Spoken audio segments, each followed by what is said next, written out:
Salam, salam kasih damai dan sejahtera. Tuhan memberkati, menyertai dan melindungi kita semua.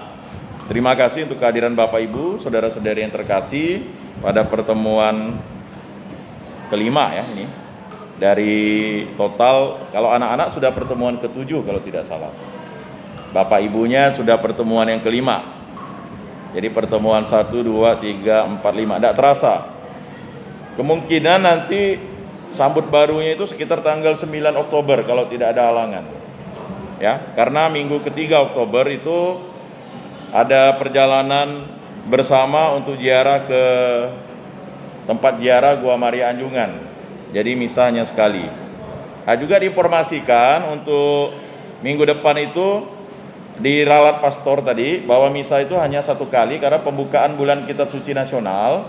Jadi hanya misa 1 kali. Jadi misa pertama ditiadakan supaya untuk menyemarakkan bulan Kitab Suci Nasional. Nah, ini informasi. Tapi nanti ada juga pengumuman WA di grup-grup lingkungan. Tetapi ini pengumuman resmi juga. Tadi barusan pastor bilang. Jadi minggu depan itu misa hanya 1 kali. Ya. Sebelum misa itu ada perarakan. Nah, nanti mungkin petugas-petugas akan perarakan. Jadi itu memang tradisi yang sudah dikembangkan dan berjalan di paroki kita. Baik, mari kita mulai kegiatan pendampingan orang tua calon komuni pertama dan orang tua katekumen pada hari ini dengan berdoa dalam nama Bapa dan Putra dan Roh Kudus. Amin. Segala puji syukur kami haturkan kehadirat-Mu ya Allah Tritunggal yang Maha Kudus. Karena berkat kasih-Mu maka kami dapat menikmati sakramen Ekaristi pada misa yang telah kami lakukan, baik pada misa pertama maupun misa kedua.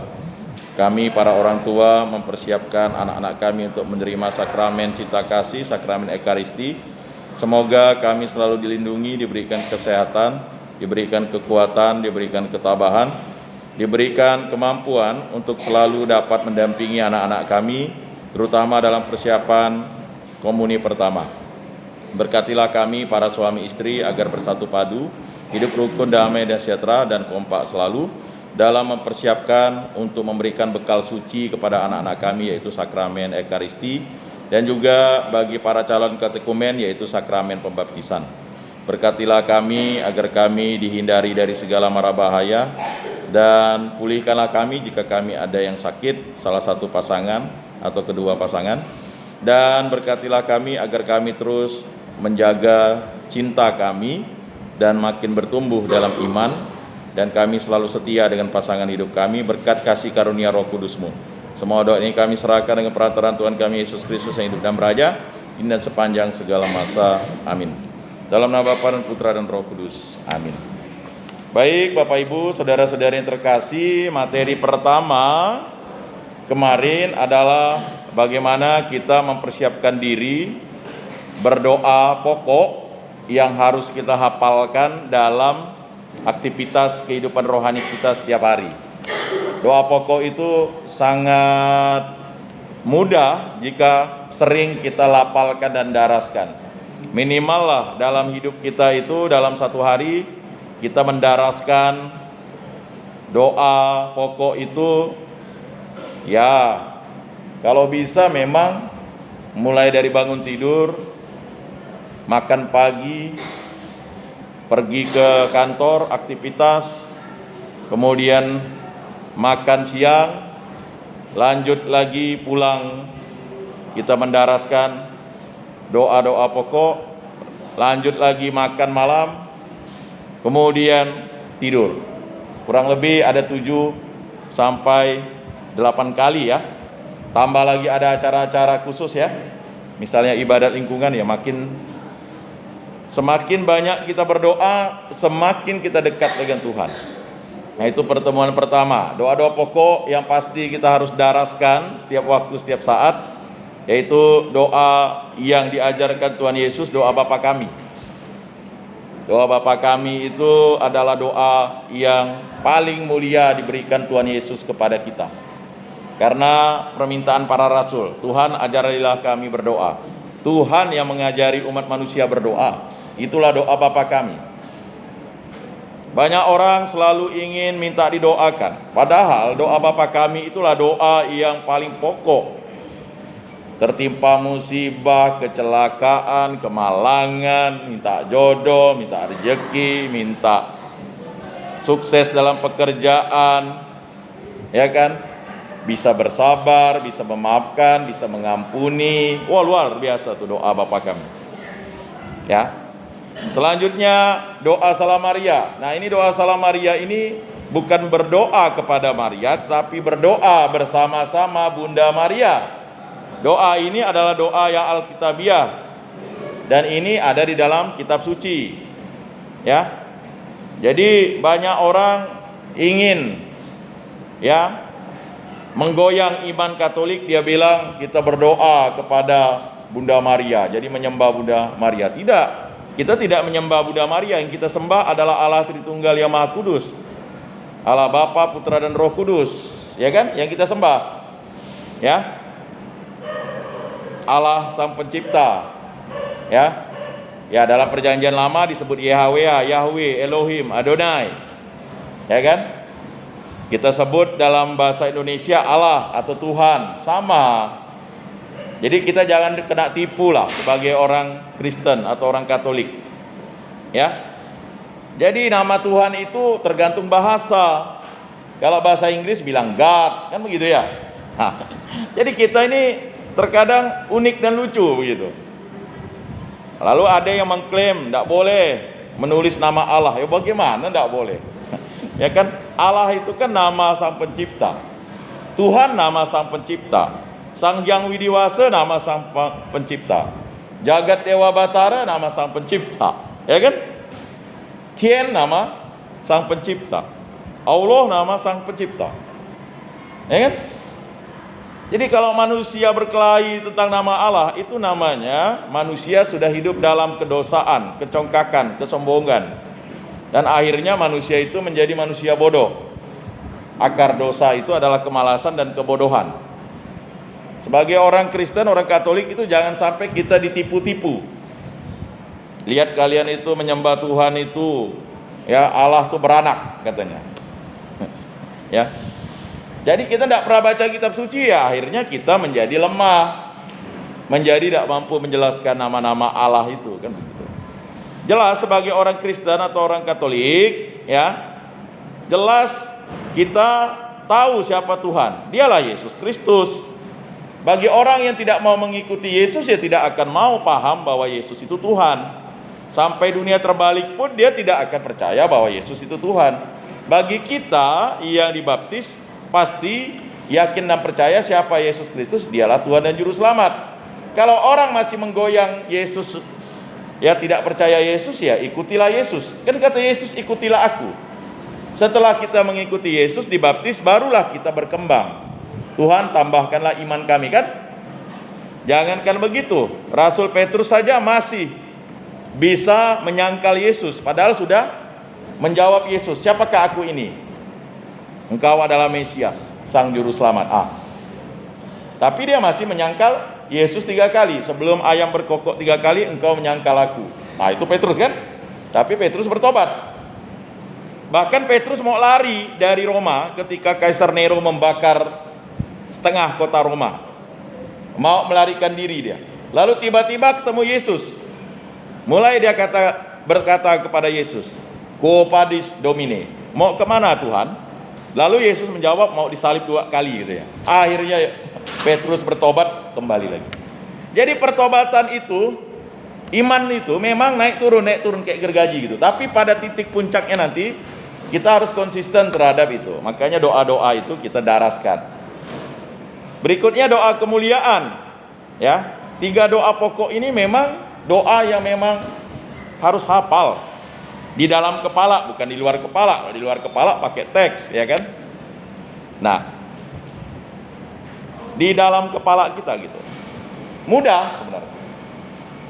Dan jangan lupa ada satu doa pokok yang memang menyambungkan nomornya kepada Tuhan. Apa tuh? Tanda salib dalam nama Bapa dan Putra dan Roh Kudus. Kalau tidak ada nomornya bagaimana? Mau langsung, ya kan? Jadi orang Katolik itu dikasih sandi khusus biar langsung berdoa kepada Tuhan dalam nama Bapa dan Putra dan Roh Kudus. Kan begitu.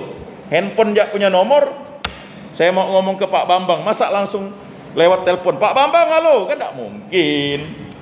Begitu aja logikanya kan. Tekan nomor kan, nomor Pak Bambang. Nomor Tuhan itu apa? Dalam nama Bapa dan Putra dan Roh Kudus. Kan jelas. Amin, nyambung, barulah kita berdoa. Ya, jadi orang Katolik itu berdoa pasti tanda salib dan diakhiri tanda salib. Begitu juga, tidak mungkin kita lalu tidak tutup doa dengan tanda salib kan? Kalau kita ngomong juga di handphone kita matikan lah. Ya, jadi logika itulah kita bangun. Jadi ada password, ya kan? Handphone Bapak Ibu pasti ada password. Kalau tidak pakai fingerprint, ya kan? Atau pakai PIN. Itu kalau tidak bisa dibuka oleh siapapun ya. Mohon maaf, oleh pabrik pun tidak bisa tuh, kecuali di reset ulang. Tapi pun data-datanya hancur. Jadi tidak mungkin bisa membuka barang itu. Kalau udah jadi mayat pun tidak bisa dibuka tuh. Tidak bisa. Ya. Jadi kalau disentuh, dipikir mayat punya sidik jari ya. Kalau nyentuh itu tidak bisa. Nah, itulah dia doa-doa pokok. Berikutnya ada doa-doa pokok yang memang mesti harus diajarkan. Ya, seperti doa aku percaya. Ya. Itu syahadat iman yang harus didaraskan. Ada dua. Ya, syahadat iman itu ada syahadat pendek dan syahadat panjang. Itu untuk memudahkan. Syahadat panjang ini memang jarang didaraskan kecuali kalau Bapak Ibu ikut misa di Gembala Baik.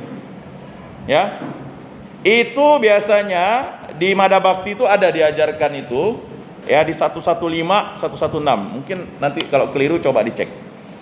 Memang orang Katolik agak jarang menghafalkan syahadat panjang itu. Tapi syahadat panjang itu luar biasa. Ya, dimulai kan, aku percaya akan Allah. Lalu ada percaya yang kelihatan dan tak kelihatan. Jadi kita percaya yang kelihatan dan tak kelihatan itu. Jadi kalau orang berkata malaikat itu makhluk apa ya? Makhluk gaib. Ya kan? Tuhan itu ajaib. Ya kan? Bagaimana kita bisa melihat roh kita kan? Tidak bisa. Nah itu ya. Kemudian doa tobat. Nah ini wajib dihafalkan lah, didaraskan. Bahkan di doa malam itu, ya di Mada Bakti itu kan ada doa malam ya. Jadi di situ ada doa tobatnya. Kan ya Tuhanku dan Allahku, aku berlutut di hadapanmu dan bersembah syukur di hadapanmu kan. Ini banyak orang-orang Katolik ini ada Mada Bakti lebih percaya primbon daripada Mada Bakti. Mada Bakti itu kan doa yang paling pokok itu ada semua diajarkan gereja. Mau apa Bapak Ibu? Mau jodoh? Kalau ribut dengan istri langsung ada doa di situ. Tidak perlu cari orang pintar, diramal-ramal, ngapa istrinya tidak cinta. Doa ya di situ. Perkawinan hancur, itu ada doa yang di Mada Bakti. Lengkap tuh. Kayaknya kita mau pelajaran berhasil, ada. Jadi gereja sudah menyusun doa-doa itu. Tapi susunan doa pokoknya tetap ada. Bapa kami Salam Maria kemudian. Doa tobat, doa aku percaya ya. Kemudian doa saya mengaku. Nah itu kan doa-doa pokok yang tetap akan setiap minggu kita daraskan. Itu tidak mungkin kita pungkiri. Kemudian ada doa-doa seperti doa Angelus. Nah ini banyak orang Katolik. Ya kalau kami main pingpong jam 6 tuh pasti doa Angelus. Jadi sekarang kawan-kawan tuh udah mengingatkan jam 6 nih doa Angelus gitu. Luar biasa. Doa Angelus itu kan jam 6 pagi, jam 12 siang, jam 6 sore. Jangan sampai kita lalu melupakan doa-doa itu kan. Orang Katolik itu ya, teologinya doa. Ya.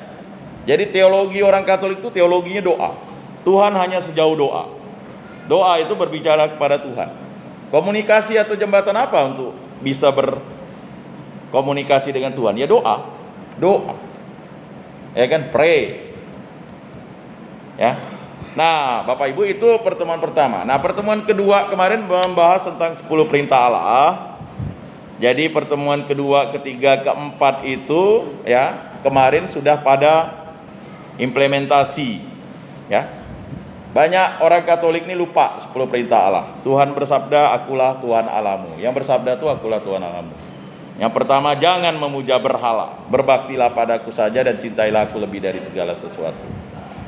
Jadi kalau orang Katolik melanggar perintah atau ya dekalog gitu, moral dekalog namanya ya, 10 perintah Allah itu kan sudah, misalnya orang Katolik pindah iman, itu sebenarnya sudah melanggar perintah yang pertama. Kalau udah melanggar perintah yang pertama, apa tuh konsekuensinya? Menghujat Roh Kudus. Menghujat Roh Kudus tidak diampuni, kata Injil Matius ya. Berdosa kepada Bapa dan Putra dosamu diampuni, tetapi berdosa kepada Roh Kudus dosamu tidak akan diampuni. Itulah orang yang mati, sudah dibaptis, lalu dia tidak bertobat, tidak kembali kepada Allah, dia akan mati. Mati itu tidak akan berjumpa dengan Allah.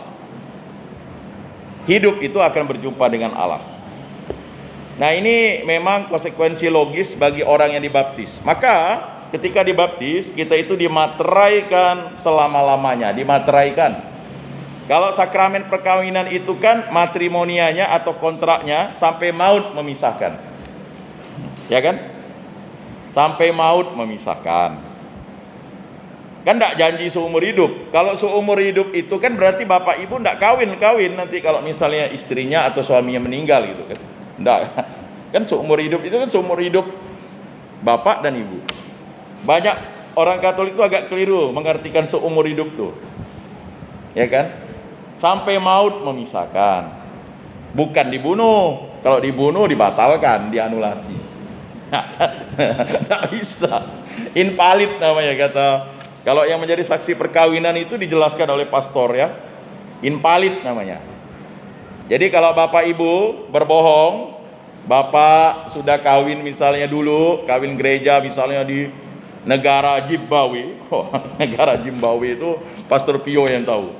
Pastor Pio juga mungkin berpikir di mana negara Afrika dulu Zimbabwe. Tapi dia udah luar ke Ghana, dia merantau. Jadi Pastor Pio itu cerita dulu dia ke sana jadi misionaris hanya satu paroki. Ketika dia mau sudah di sana melayani 12 paroki. Wow. Luar biasa kan? Orang dari Indonesia pergi ke Ghana. Ghana luar biasa. Sekarang sudah 18 paroki negara itu. Dan salah satu presidennya itu anak Mistinar dulu tuh. Ya. Yang merubah negara Ghana menjadi negara demokratis. Dulu kan otoriter. Jadi didikan Pastor Pio tuh. Jadi satu anak didiknya itu menjadi presiden. Dan luar biasa bagus. Sekarang udah 18 paroki Ghana. Ya. Dan dulu Pastor Pio hampir menjadi uskup. Cuman keluarganya tidak setuju. Ya kan, ada pertimbangan-pertimbangan secara psikologis kan. Nah, jadi sampai sekarang pakaian Pastor Pio itu masih ada di Ghana sana, dikunci. Pikir orang sana dia akan pulang, rupanya tidak pulang-pulang. Nah, itulah misionaris. Nah ini pengalaman ya. Itu akibat doa apa tadi? Ya itulah tadi doa. Doa Bapa kami itu mengantar orang untuk kemana-mana begitu. Yang tidak tahu kan perjalanan hidup kita nanti, entah pergi ke Afrika Selatan kan, jadi misionaris ke seluruh bumi, ya. Nah ini Bapak Ibu, saudara-saudari perlu dipahami bahwa jangan memuja berhala, berbaktilah padaku saja dan cintailah aku lebih dari segala sesuatu. Itu akan mengantar kita ke ujung bumi untuk menjadi saksi-saksi Kristus. Tugas gereja ini kan, tugas kita ini kan 5 sebenarnya, tapi tugas gereja secara umum kan yang pertama adalah ya liturgia, menguduskan. Jadi kalau kita tidak kudus, tidak layak menerima tubuh dan darah Kristus. Dan gereja menguduskan. Mau kudus tuh kita kemana? Bukan nyembah kayu besar lagi, kayak zaman nenek moyang saya, misalnya kasih sajen di mana gitu. Keramat atau kudus itu kan sebenarnya gini ya. Coba dengarkan lagu ya. Bunda yang keramat, itu maksudnya keramat itu kan kudus kan? Benda keris, pusaka, apalagi ya? Mungkin Bapak Ibu masih menyimpan kali. Besi kuning, apalagi besi kuning. Ya, tak apalah nama-namanya tuh ya. Itu kalau tidak dikeramatkan itu, tidak dikasih kemenyan, itu berbunyi dia. Saya ingat benda keramat kakek saya itu bunyi dia. Tek tek tek tek tek tek tek tek. Kami kan tidak tahu. Sekarang sudah mati dah dia, karena tidak dia lagi. Ya. Sama juga iman, kalau kita tidak minta kekudusan, tidak tiap hari kita minta kekudusan, ya mati nanti iman kita. Benda pusaka aja harus dimandikan, masa kita tidak dimandikan setiap hari Minggu kan? Ambil air kudus, sekarang kan dah boleh tuh ambil air kudus tuh. Sebenarnya memang wajib menerima air kudus. Air kudus itu adalah menyucikan kita, menguduskan kita. Kalau kita masuk ke gereja, tidak ngambil air kudus itu kan tidak lengkap. Zaman pandemi semua kan kesal. Bahkan pulang pun tetap ngambil air kudus. Padahal sebenarnya ngambil air kudus itu sekali aja waktu masuk. Pulang itu tidak lagi. Itu adalah kesalahan yang salah. Karena mencontoh orang tua. Ya tapi kalau mau ngambil juga tidak masalah kan. Ya kan? Karena orang mau terus dikuduskan. Padahal dengan sakramen Ekaristi yang Maha Kudus itu kita sudah dikuduskan. Itu kan roti dari surga. Cuman gereja Katolik sarananya luar biasa. Kesaksian bapak saya ya, dia katakan, lihatlah pemakaman orang Katolik, ya kan, luar biasa kan, semuanya dikuduskan. Dari petinya, jenazahnya, apalagi direkuemkan, kuburnya, liang lahatnya mesti diperciki air kudus, semuanya kan. Sampai-sampai rumahnya juga diberkati ulang oleh pastor karena takut hantunya mau gigit rumah itu. Enggak sih. Mungkin kenangan akan orang itu kan. Memang ya, tapi kan itulah yang namanya menguduskan diri dan rumah itu adalah sesuatu yang mutlak. Ya, silakanlah Bapak Ibu ya, kalau ada satu ruangan itu tidak pernah Bapak Ibu tiduri, tidak pernah juga dibersihkan, tidak pernah berdoa di tempat itu, ya pastilah ruangan itu aneh-aneh kalau misalnya ya. Jadi kalau ruangan rumah besar, kunjungilah setiap hari minimal itu. Ya buka jendelanya atau apa kan. Tapi kalau ada ruangan rumahnya tingkat 8 pakai lift susah juga ya. Jadi itu. Jadi implementasi 10 perintah Allah yang pertama itu. Bahkan sampai kita akhirnya percaya lagi tahayul.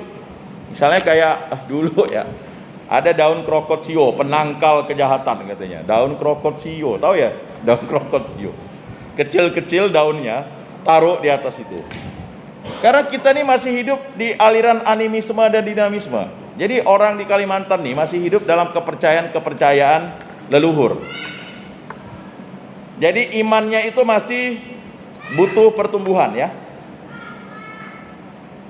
Dan itu ya tidak bisa juga disalahkan pribadi manusianya, karena memang menjadi Katolik karena yang pertama ikut-ikutan. Ya kan? Oh, karena agama Katolik tidak ngelarang makan babi gitu kan. Ya. Ya. Saya tanya Pastor Paulus dulu, orang Dayak itu ngapa banyak masuk Katolik atau masuk Kristen? Karena tidak ngelarang dia makan babi, karena tradisi Dayak itu babi itu adalah binatang. Kan ada 3 jenis binatang. Ya di Kapuas Hulu 4 sapi ya. Ada 3 binatang kan, ayam, babi atau anjing. Babi dan anjing. Kalau anjing itu pasti kalau udah yang berdarah, kematian pasti pakai anjing ya. Tapi untuk pesta pasti pakai babi kan. Mau kawin pakai babi. Paling rendah ya pakai 1 ekor ayam kan gitu. Makanya ternak yang dipelihara ya itu. Sehingga menyebabkan orang Dayak itu memang akan sulit memilih agama yang melarang dia memakan babi gitu. Tidak mungkin orang Dayak Yahudi. Yahudi tidak boleh makan babi, najis. Ya kan? Nah begitu. Jadi sampailah ke misionaris ke kampung-kampung, ya kan? Men baptis ya kan misionaris. Yang penting tahu tanda salib, Bapa kami salam Maria kemuliaan. Oke, katanya. Tuan pastor kan dulu kan oke kan? Baptislah dia kayak kakek nenek saya kan. Tapi jimat-jimatnya kan masih disimpan. Mana mungkin? Karena pastor zaman dulu itu tidak mau. Mohon maaf, tidak seperti gereja sebelah. Karena tidak mungkin kan Karena pengetahuan orang di kampung kan terbatas. Sekolah pun ya hanya bisa baca tulis dah pintar itu ya. Ya kan? SR tuh udah puji Tuhan dulu. Kakek saya mau SD di Pontianak dilarang sama itu ya. Ya SD-nya mereka ke Pontianak, bayangkan dari kampung. Nggak ada SD dulu kan, misalnya. Nah, udah jadi kepala kampung kalau tamat SD dulu, tamat SR tuh. Orang pintar dah, ya kan? Jadi pastor tidak mau langsung menjustifikasi, oh kamu berhala, ya tidak. Tidak. Jadi hebatnya pastor dulu itu sama sekarang hebat. Jadi orang-orang yang mau menjadi Katolik itu pelan-pelan lah. Yang penting dia percaya Yesus.